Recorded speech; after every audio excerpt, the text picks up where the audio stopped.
দিশেহারা হয়ে গেছি বাবা।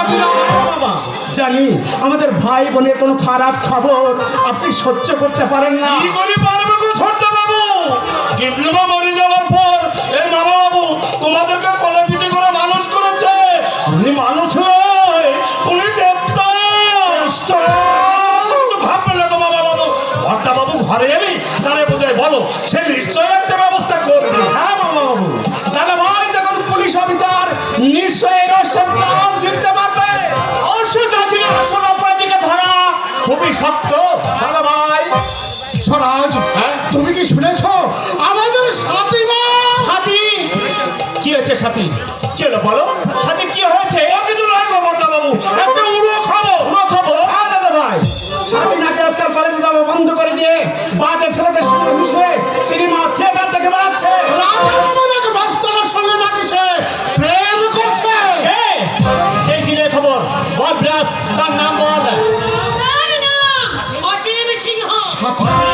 সাথীদের কলেজের জিএস, বাবার হিতৈষী, বন্ধুপুত্র এবং সাথী। জানো দাদা ভাই, হ্যাঁ ভদ্রলোকের এত সৎ সাহস, তোমার জিপ গাড়িটা বাড়ি থেকে আসতে দেখে খিড়কির দরজা দিয়ে পালিয়ে প্রাণ বাঁচালো। তাই নাকি? রাজকালের এত বড় সাহস হলো কি করে? সে কি জানে না আমি একজন পুলিশ অফিসার? আমারই মনে নামে এই ডাক্তার সে কোর্ট দিয়ে গেল, ওকে আজ আমি অ্যারেস্ট করবো। বিস্ময় অবাক হয়ে যাস না ছোট।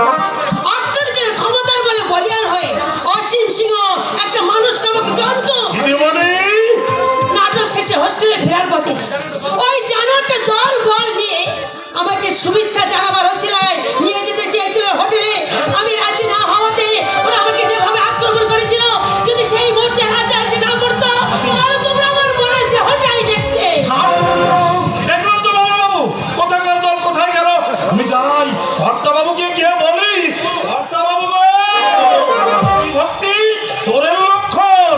বন্ধুর ছেলে বলি যাকে তুমি দুধ সন্দেশ খাওয়াচ্ছ, ওটা মানুষ নয়, ওটা একটা কেউটা চাল। গিয়ে কোনো লাভ হবে না কেষ্টটা, গিয়ে কোনো লাভ হবে না। তোমার প্রাণ ধরা ভালোবাসার মূল্য বাবা দেবে না। বাবার চোখে তুমি আজ চাকর ছাড়া অন্য কোনো কিছু নও। তোমরা জানো কিনা আমি জানি না, কিন্তু আমি জানি বাবার চোখে অসীম একটা জুয়েল। হয়তো সাথীর কথার কোনো মূল্য না দিয়ে আমাদের সকলের কথা উপেক্ষা করে ওই লম্পট অসীমের হাতে তুলে দেবে আমাদের ছেলের সাথীকে। এটি কি বলছেন বিরাট? আজ এই গোস্বাল বাড়ির ছেলে হলে তার মতামতের মূল্য কেউ দেয় না। দেখো ভাই, যদি পারো বাবার ওই খালি বোনা রসমার থেকে আমাদের মা আমার আদরের ছেলের সাথীকে তুমি বাঁচাও। বিরাট শেষ আশা, তুমি ওর শেষ ভরসা দাদা ভাই, তুমি ওর শেষ। বিরাট আকাশে মেঘ দেখলে চিল যেমন চিনতে পারে বৃষ্টি হবে কিনা, তেমনি সংসারে ঝড় ওঠার আগে তোমাকে শক্ত হাতে হাল ধরতে হবে। মামা বাবু, সংসারে যে ঝড় ওঠে সেই ঝড়ের মোকাবেলা সংসারের বড় ছেলেকে করতে হয়। কথাটা মনে রেখো স্বরাজ। দাদা ভাই, আরে আরে কাছে আয়। আরে ভয় কি? তোর দাদা ভাই পুলিশ অফিসার, তোর জীবনের সব সমস্যার সমাধান নিশ্চয় করবে।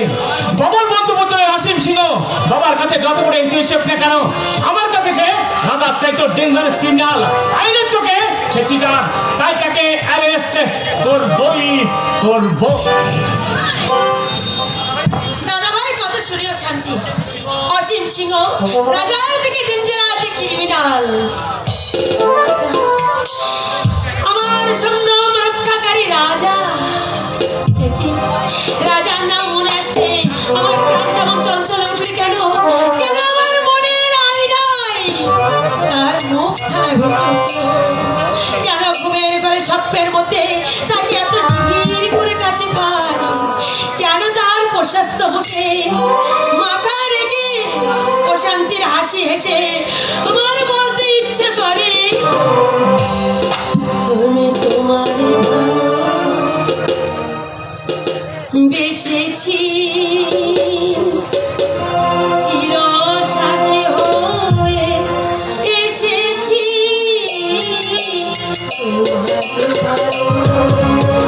এসেছি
স্বপ্ন দেখিয়ে বলেছে